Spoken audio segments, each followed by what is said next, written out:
It was a time of restless energy. I felt stuck, like a wild bird in a too small cage. My marriage, once a source of comfort, felt stifling. I craved freedom, adventure, a chance to breathe. So I made a choice, one that would change everything. I left, packed my bags, walked away from the life we'd built, and bought a one-way ticket to a place I'd only dreamed of. The excitement was intoxicating. Each new stamp in my passport, each unfamiliar city felt like a victory. I was shedding my old skin, becoming someone new with every border I crossed. But beneath the surface, a current of unease tugged at me. The guilt of leaving, the fear of the unknown, whispered doubts in the quiet moments. Still, I pushed forward, clinging to the belief that I was on the right path, even if it was paved with uncertainty. I told myself this journey was about finding myself, but the truth was, I was also running. Running from the pain of my past, the weight of my choices, and the fear that I wasn't strong enough to face them. The world, once a vast and welcoming expanse, began to feel isolating. Loneliness crept in during the quiet evenings, a constant companion in crowded cafes and bustling markets.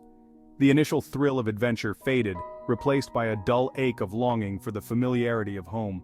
The carefully constructed walls I'd built around my heart began to crumble. I found myself breaking down in unexpected places: a crowded train station, a quiet park bench, a bustling market square. Tears flowed freely, a torrent of unprocessed grief and regret I could no longer outrun. The carefully curated persona I presented to the world, the fearless adventurer, the carefree spirit, felt like a costume I could no longer bear to wear. Beneath the surface I was unraveling, the weight of my choices pressing down on me with suffocating force. I had sought freedom, but found myself trapped in a cage of my own making. The world stretched before me, vast and unknown, and for the first time in my life I felt truly lost. The carefully crafted map I'd been following, the one that promised self-discovery and liberation, had led me astray. I was adrift, clinging to the wreckage of my carefully planned escape, unsure of how to find my way back to shore. The first step, I realized, was to stop running. I found a small village, nestled amidst rolling hills, and decided to stay put. The rhythm of life there was slow and deliberate. Days were spent exploring winding cobblestone streets, nights were filled with the murmur of conversations in dimly lit cafes. I found solace in the simplicity of it all. I baked bread with a local woman, her weathered hands kneading dough with practiced ease, her laughter filling the small kitchen. I learned to speak the language, stumbling over unfamiliar words, embracing the awkwardness of communication. Slowly, tentatively, I began to rebuild. I allowed myself to grieve the life I'd left behind, to acknowledge the pain I'd inflicted both on myself and others. I started to journal, pouring my thoughts and feelings onto the pages, giving shape to the chaos that swirled within. With each passing day, the weight on my chest felt a little lighter. The world, once shrouded in a haze of sorrow, began to shimmer with renewed possibility. I realized that healing wasn't about erasing the past, but about learning to carry it with grace. Returning home was a prospect that filled me with equal parts trepidation and longing. The life I'd left behind felt both familiar and strange, like a faded photograph of a place I once knew intimately. The people I'd left behind, their faces etched with a mixture of hurt and relief, welcomed me back with cautious embraces. There were apologies to be made, conversations that were difficult and raw. I had to confront the consequences of my choices, to own the pain I had caused. It was a long and arduous process, one that required patience, humility, and a willingness to forgive, both myself and others.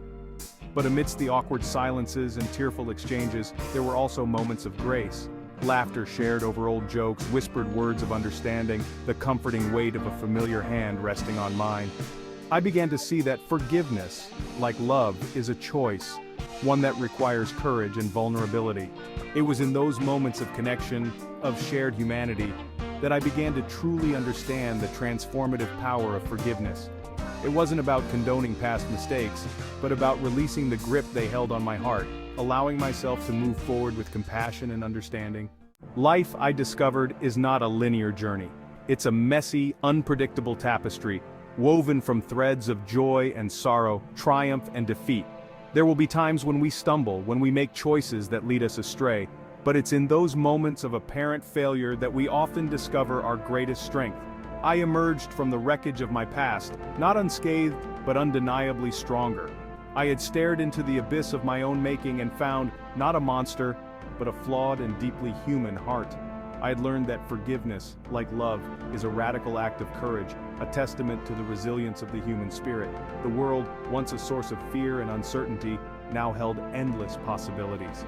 I had shed the weight of expectation, the need to conform, and embraced the messy, beautiful complexity of my own truth. I had learned that true freedom lies not in escaping our past, but in confronting it with open hearts and a willingness to learn from our mistakes. The path ahead was still uncertain, but I no longer feared the unknown. I had found my strength, not in the absence of fear, but in the courage to keep moving forward, even when the ground beneath my feet felt unsteady. The future stretched before me, a blank canvas upon which I could paint my own story. I knew there would be challenges, moments of doubt, and times when the path ahead felt treacherous and uncertain. But I also knew that I had within me the strength, resilience, and wisdom to navigate whatever life threw my way. I had learned that happiness is not a destination but a way of traveling. It's about savoring the small moments, embracing the unknown, and finding joy in the simple act of being alive. It's about approaching each day with a sense of wonder, a willingness to learn, and a heart open to the possibility of transformation. Life, I realized, is a gift, a precious and fleeting opportunity to experience the full spectrum of human emotion. It's about embracing the messiness, the heartache, and the triumphs, knowing that each experience, both joyful and painful, shapes us into the people we are meant to become. As I walked towards the horizon, the sun warm on my face, I carried with me the lessons I had learned, the scars I had earned, and the unwavering belief that the best was yet to come. The future was unwritten, and I, for the first time in a long time, was ready to embrace the unknown with open arms and a heart full of hope.